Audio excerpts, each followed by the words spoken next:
තෙරුවන් හැමෝටම අද අපි කතා කරන්න යන්නේ අපුසල් සාමාන්‍ය පෙළ විභාගයේ ගණිතයේ විෂයේ ඉතාම වැදගත් පාඩමක් වන සමාන්තර ශ්‍රේණි පාඩමයි. හරි. අපි එහෙනම් පාඩම පටන් ගමු. සමාන්තර ශ්‍රේණි. අපි ඉස්සෙල්ලාම සරල සංඛ්‍යා රටාවක් සලකමු. මේ සංඛ්‍යා රටාවේ කවුරුත් දන්න පොඩි කාලේ ඉඳලා ඉගෙන ගන්න සංඛ්‍යා රටාවක් 2 4 6 8 10 12 කියන සංඛ්‍යා රටාව. ඊට පස්සේ මේ පිට බැලුමට පේනවා මේ සංඛ්‍යා රටාවේ අනුයාත පද දෙකක්. ඒ කියන්නේ එක ළඟ පද දෙකක් අතර අන්තරය එහෙම නැත්නම් වෙනස සමානයි. දෙකින් දෙකට වැඩි වෙලා තියෙනවා. රටාව පුරාවටම අපිට පේනවා මුල් පදේ හැර ඒ කියන්නේ මේ පදේ හැර වෙනත් ඕනෑම පදයකින් පෙර පදේ අඩු කළ විට නියතාවයක් ලැබෙනවා.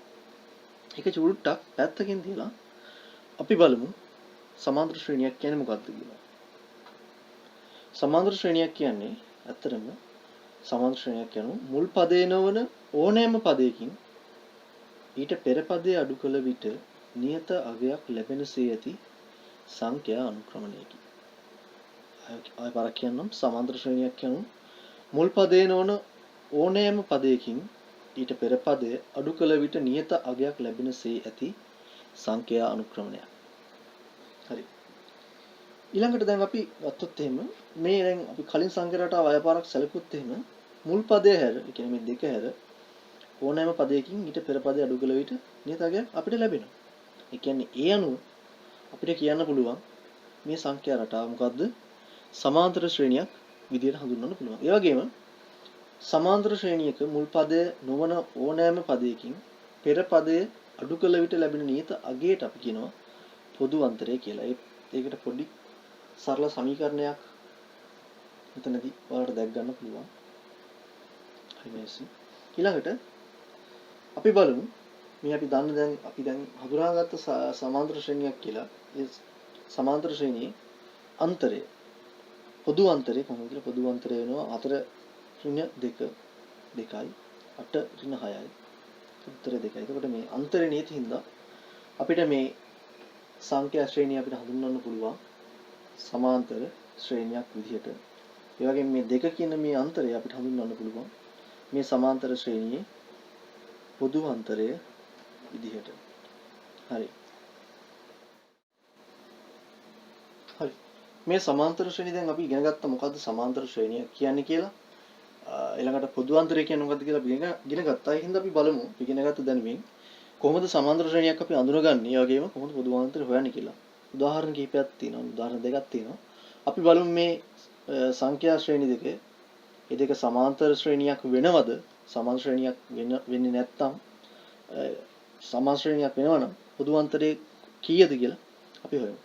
හරි උදාහරණයක් විදිහට මේ 9 11 13 15 16 කියන මේ සරල සංඛ්‍යා ශ්‍රේණියේ අපි බලමු පද දෙකක් අතර අන්තරය ගමු. මම මුල් පදේ හැර කියන්නේ මම ගන්නම් මේකෙන් 11 ඍණ 9 මට උත්තරේ එනවා 2ක් කියලා. හරි. මම ගන්නම් අවසාන පදයෙන් ඊට පෙර පද අඩු කරන්නම්. ඕනෑම පළමු පදේ නෝන ඕනෑම පදයකින් ඊට පෙර පදේ අඩු කළපුවාම ලැබෙන අගයේ අන්තර පොදු අන්තරයක් වෙනවා. හරි බලමු අපි 16 ඍණ 15 උත්තරේ එනවා 1යි. හරි. හැබැයි මෙතනදී ආවේ 2ක් කියලා විදිහ උත්තරේ. නමුත් මෙතනදී ආවා 1ක් විදිහට.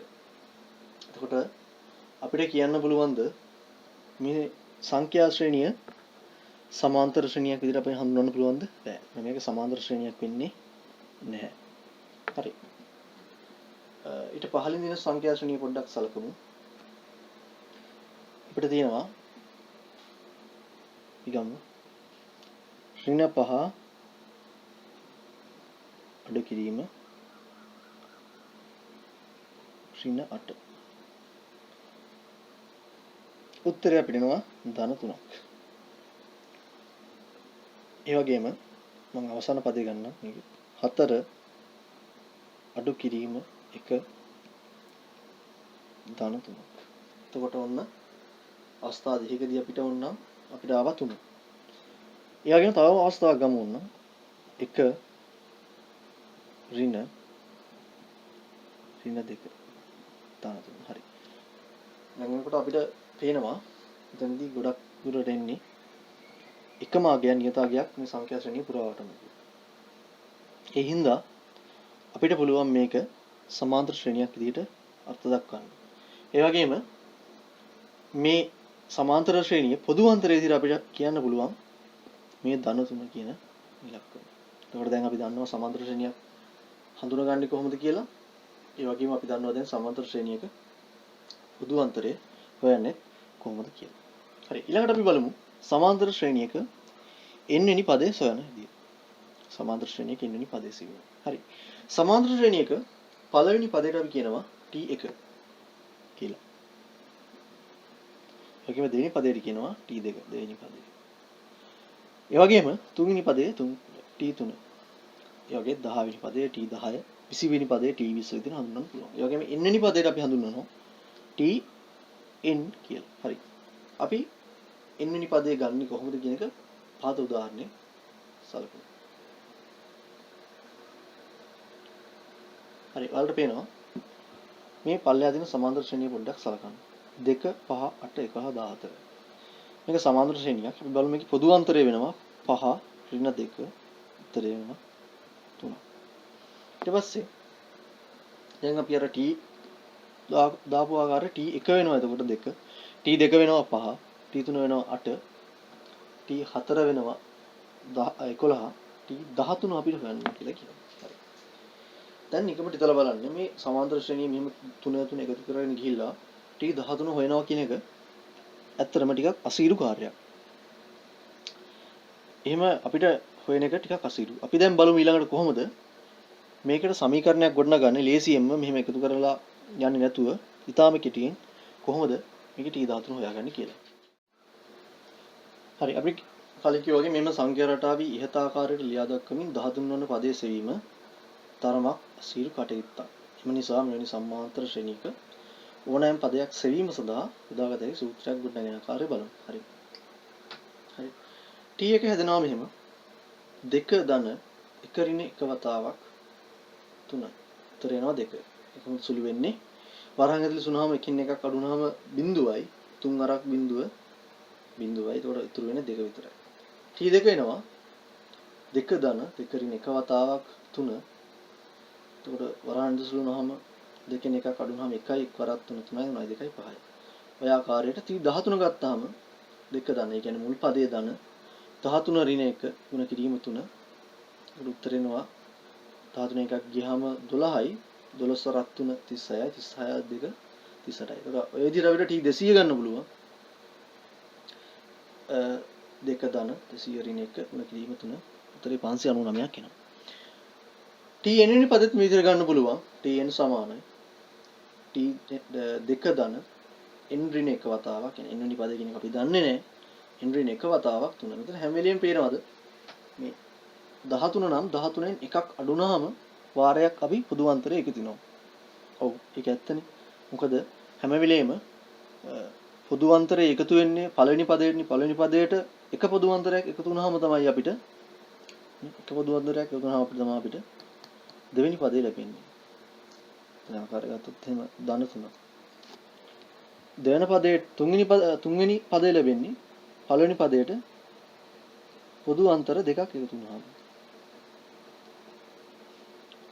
13 වෙනි පදේ එහෙනම් ලැබෙන්නේ අපිට පළවෙනි පදයට පොදු අන්තර දෙකක්. කීයක්ද? 12ක් එකතු වුණාම. හරි. එතකොට දැන් ඔයාලට තේරෙනවා ඇති අපිට හරිම ලේසියෙන් මේ n වෙනි පදේ භාවිතයෙන් මේ සමාන්තර ශ්‍රේණිය මෙම සමාන්තර ශ්‍රේණියේ ඕනෑම පදයක් පහසුවෙන් හොයාගන්න පුළුවන්. හරි. ඊළඟට අපි බලමු තවත් සමාන්තර ශ්‍රේණියක්. හරි. අපි බලමු මේ ඍණ 8 ඍණ 5 ඍණ 2 ඍණ 1 ධන 2 කියන මේ සමාන්තර ශ්‍රේණිය. හරි. මේකේ පොදු අන්තරය වෙනවා මෙතන වැරදි පොඩ්ඩක් ඍණ 5 අඩු කිරීම ඍණ 8 තරේනවා ධන 3ක් විදිහට. අන්න මේක තමයි මේ සමාන්තර ශ්‍රේණියේ පොදු අන්තරය වෙන්නේ. හරි. මේකේ t1 වෙනවා ඍණ 8 ධන එක ඍණ එක වතාවක් 3. අපි කලින් ගත්ත විදිහටම තමයි.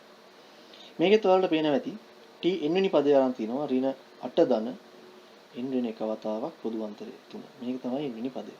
මේකෙත් අර විදිහටමයි බලන්න හැම වෙලෙම ධන 3 ඒවා එකක් දෙවෙනි පදයේදී තුන්වෙනි පදයේදී ධන 3 ඒවා දෙකක්.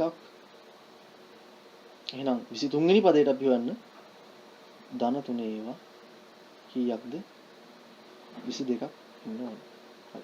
ඒතර මේ n වෙනි පදේ භාවිත කරනත් අපිට පුළුවන් මෙම සමාන්තර ශ්‍රේණියේ ඕනෑම පදයක් පහසුවෙන් හොයාගන්න. හරි. ඊට පස්සේ දැන් මම මේ සමීකරණ දෙක ආයෙ වෙනම ලිව්වොත් එහෙම මුලින් ඔයාලට පේනවා සමීකරණ දෙකේ මේ මුල් පදයට හැම වෙලෙම මේ n ඍණ එක වතාවක් පොදු අන්තරය එකතු වෙලා තියෙනවා. n ඍණ එක වතාවක් පොදු පළවෙනි පදයට එකතු වෙලා තිනවා n ඍණ එක වතාවක් පොදු අන්තරය.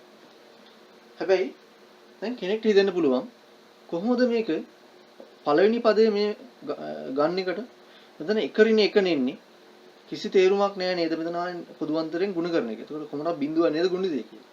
හැබැයි ඒක තියාගන්න මේ අපි මේ n වෙනි පදයේ ගොඩනගන්නේ සමීකරණයක ඕනම පදයක් සොයන්න. එතකොට පළවෙනි පදයට ඇතුළුව. එතකොට අපිට ලේසියෙන්ම පළවෙනි පදයට හොයන්න පුළුවන්. එතකොට පළවෙනි පදයටත් වළංගු වෙන විදිහට තමයි අපි මේ n වෙනි පදේ හොයන්නේ. හරි. ඊට පස්සේ අපිට තව දුරටත් ඉහත සමීකරණය සාධාරණීකරණය කරමින් මුල් පදේ වෙනුවට a ද පොදු අන්තරය වෙනුවට d ද n වෙනි පදයේ ලෙසට tn දගෙන ආද සමීකරණය ගොඩනගන්න පුළුවන්. ඔය ඇත්තනේ සමීකරණයට මොකද්ද වෙනස් වෙන්නේ? a වෙනස් වෙනවා. සමීකරණයට d වෙනස් වෙනවා. ඒ වෙනස් වෙන දේවල් වලට අපි අඥාත පද දාගෙන අපිට පුළුවන් නේද ඕනෑම සමීකරණයකට ඕනෑම සමාන්තර ශ්‍රේණියකට ගැලපෙන විදිහට පදයක් ගොඩනගන්න tn කියලා. ඒක අපි පොදු මුල් පද වෙනුවට a දාමු.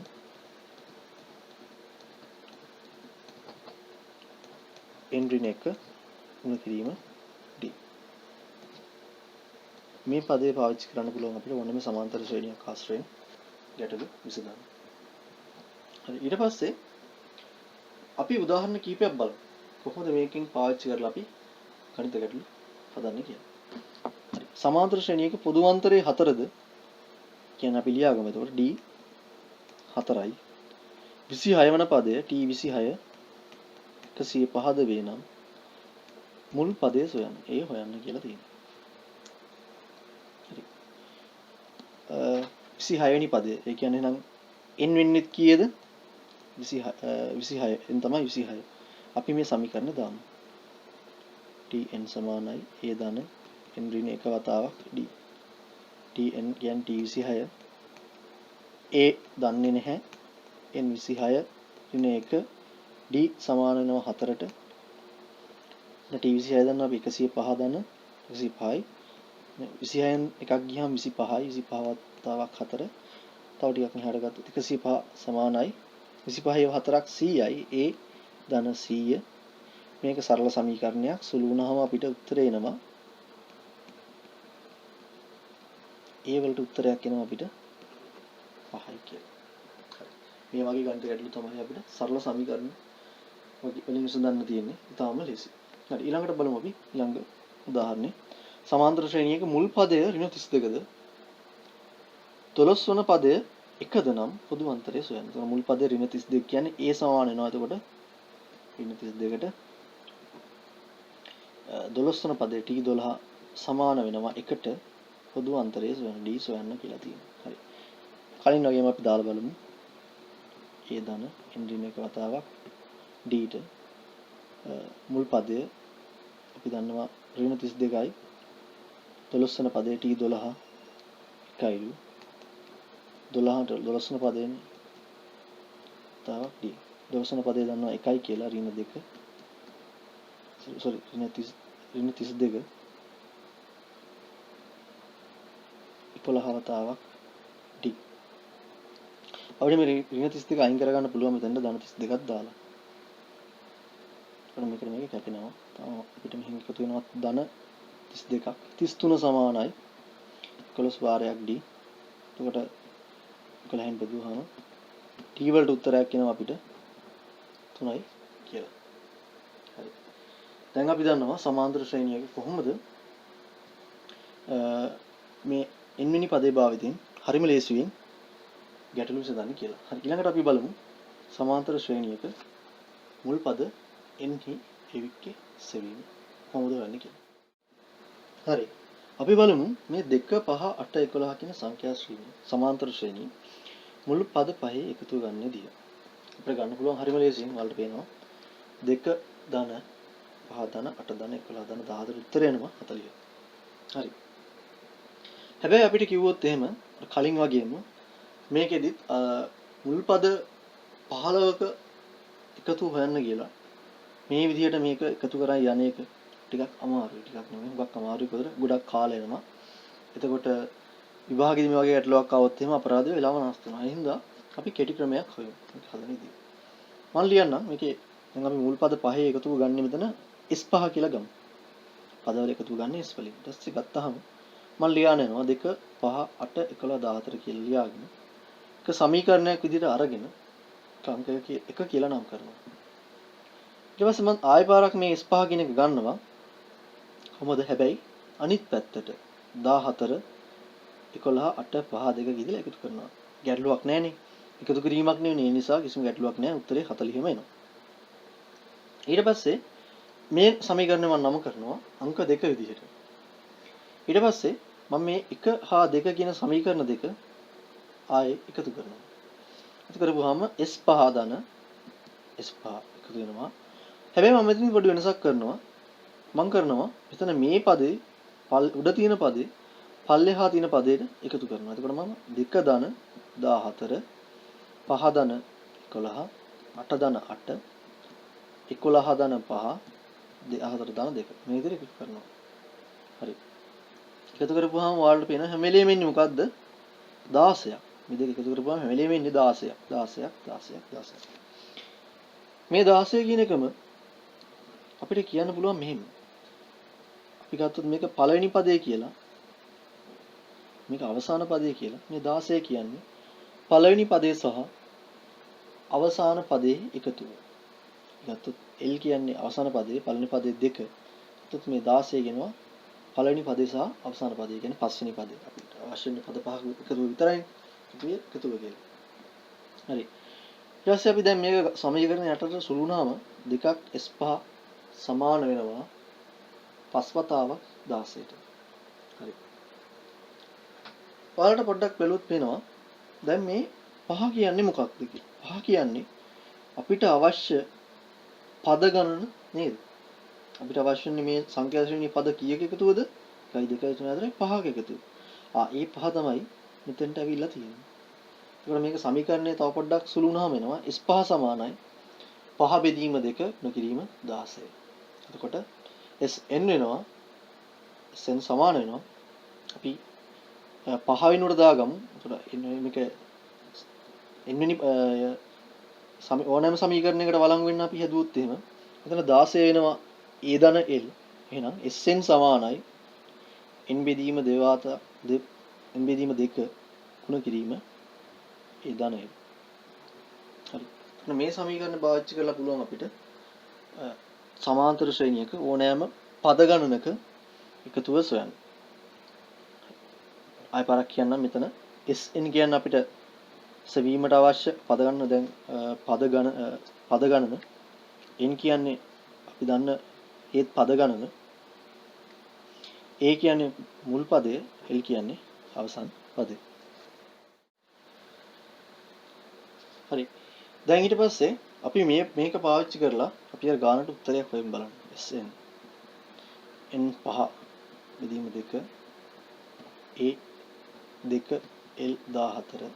එතකොට උත්තරේ සුළු වුණාම අපි හොයමු 5 බෙදීම 2 එහෙම තියලා a ධන 2 ධන 14 16ක් වෙනවා. එතන කැපෙනවා 8ක් වෙනවා. එතකොට Sn වෙනවා උත්තරේ 40ක් විදිහට. අපි කලින් ගත්ත 40 කියන උත්තරේ ආයෙ පාරක් විතරට ඇවිල්ලා තියෙනවා. හරි. ඊළඟට අපි බලමු මේ සමීකරණ තව විදිහකට ගන්න කොහොමද කියලා. අපි අපි දැන් අපි අරක් කියනවා 14 11 8 5 2 ඍණ 1 සමාන්තර ශ්‍රේණිය මුල් පද 10 එකතුව සොයන්න කියලා. ටිකක් අමාරුයි. ඉස්සල්ලාම අපි මේ සමීකරණයට අනුව මේ සමීකරණ වලට පේනවා මේ සමීකරණයට අනුව සහ L හොයාගෙන මෙතන 10න් බෙදලා මේකෙන් ගුණිත අරගෙන එහෙම ගන්න පුළුවන්. හැබැයි අපි දන්නේ නැහැ ඉස්සල්ලා මේකේ L මොකක්ද කියලා. D අපිට හොයාගන්න පුළුවන් සමාන්තර ශ්‍රේණිය ආශ්‍රයෙන්. එතන D හොයාගත්තාම 11 ඍණ 14 උත්තර එනවා. ඍණ 3ක් විදිහට T 10 අපි හොයාගන්න ඕනේ. හරි.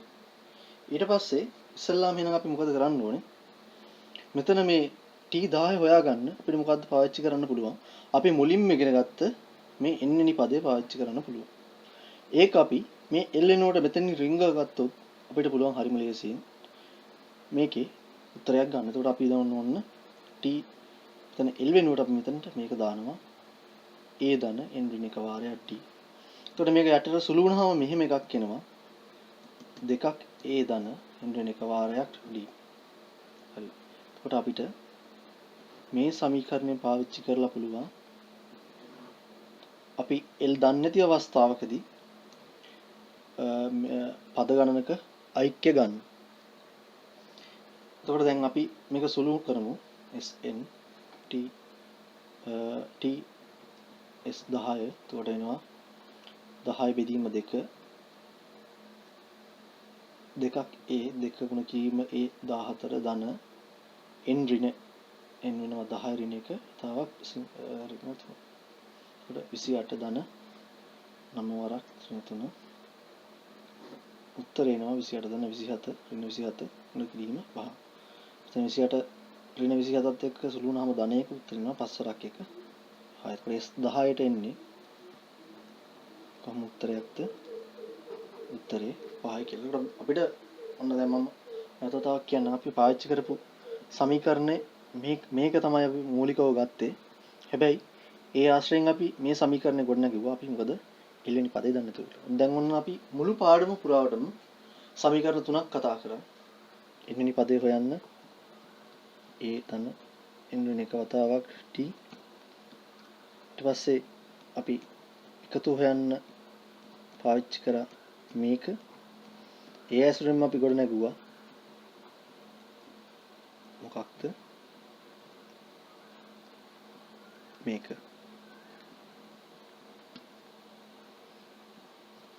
හරි. මුළු පාඩමටම තියෙන්නේ සමීකරණ ඔච්චරයි. මේ ආශ්‍රයෙන් තමයි අපිට හැම ගානක් හදන් තියෙන්නේ. මම හිතන්නේ ඔයාලට ඔක්කොම තේරෙනවා කියලා මම විශ්වාස කරනවා. මේ තුන නැහැටි සහ මේ ආශ්‍රයෙන් ගණන් ඉගෙන ගත්තොත් මේ සමාන්තර ශ්‍රේණි කියන පාඩම හරිම ලේසියෙන් ඕනම ගානක් අපිට හදන්න පුළුවන්.